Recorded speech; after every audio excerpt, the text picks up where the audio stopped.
ನಾವು ಶಿಡ್ಲಘಟ್ಟ ತಾಲೂಕಿನಿಂದ ಒಂದು 10-12 ಸಾವಿರ ಜನ ಹೋಗ್ತಾ ಇದ್ದೀವಿ.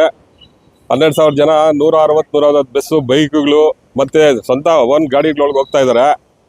ಮತ್ತೆ ನರೇಗಾ ಬಚಾವೋ ಇದೆಲ್ಲನೂ ಇವರು ಕೇಂದ್ರ ಸರ್ಕಾರದ ವಿರುದ್ಧವಾಗಿ ನಮ್ಮ ನಾಯಕರಾದಂಥ ಡಿ ಕೆ ಶಿವಕುಮಾರ್ ಅವರು, ಸಿದ್ದರಾಮಯ್ಯ ಸಾಹೇಬರು, ಮತ್ತೆ MC ಸುಧಾಕರ್ ಸಾಹೇಬರು, ಜಿಲ್ಲಾ ಮಂತ್ರಿಗಳು, ಮತ್ತು ಇಲ್ಲಿ ಲೋಕಲ್ನಲ್ಲಿ ಪುಟ್ಟು ಆಂಜನಪ್ಪನವರು, ಶಶಿಧರ್ ಮುನಿಯಪ್ಪ ಅವರು, ಇವರ ನೇತೃತ್ವದಲ್ಲಿ ಒಂದು 12-13 ಸಾವಿರ ಜನ ಸೇರ್ತಾ ಇದ್ದಾರೆ.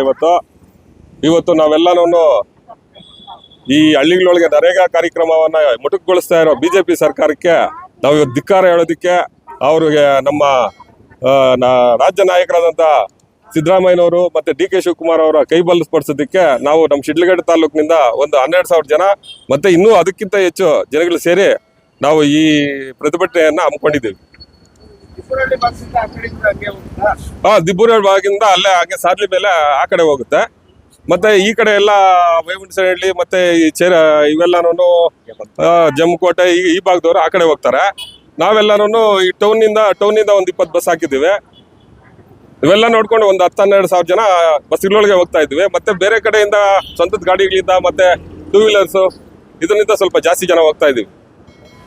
ನಮಸ್ಕಾರ, ನಮ್ಮ ಹೆಸರು ರಾಮಂಜಿ ಅಂತ ಹೇಳ್ಬಿಟ್ಟು ಇಡೀ ಶಿಡ್ಲಘಟ್ಟ ತಾಲೂಕಿನಾದ್ಯಂತ ಸುಮಾರು ಜನನ್ನು ಇಲ್ಲಿ ನಮ್ಮ ನರೇಗಾ ಅನ್ನೋ ಒಂದು ಕಾರ್ಯಕ್ರಮಕ್ಕೆ CM ಸಿದ್ದರಾಮಯ್ಯನವರು ಚಿಕ್ಕಬಳ್ಳಾಪುರದಲ್ಲಿ ಕಾರ್ಯಕ್ರಮವನ್ನು ಹಮ್ಮಿಕೊಂಡು ಈ ನರೇಗಾ ಅನ್ನೋ ಒಂದು ಹೆಸರನ್ನು ಇದು ಮಾಡಿ ಅದಕ್ಕೆ ಸೂಕ್ತವಾದ ಹೆಸರನ್ನು ಇಡಬೇಕು, ಮೊದಲು ಯಾವ ರೀತಿ ಇತ್ತು ಅದೇ ರೀತಿ ಇರಬೇಕು ಅಂತ ಹೇಳ್ಬಿಟ್ಟು ನಾವು ಈ ಧರಣಿಯನ್ನು ಮಾಡೋದಕ್ಕೆ ಹೊರಟಿದ್ದೀವಿ.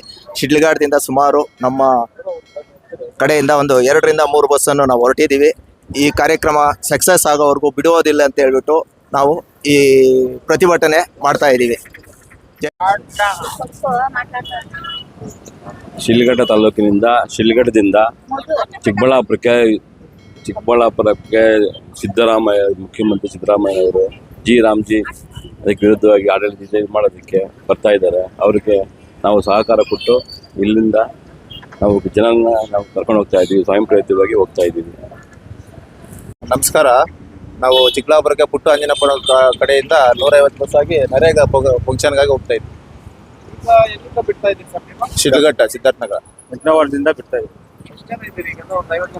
50-55 ಜನ ಇದ್ದೀವಿ.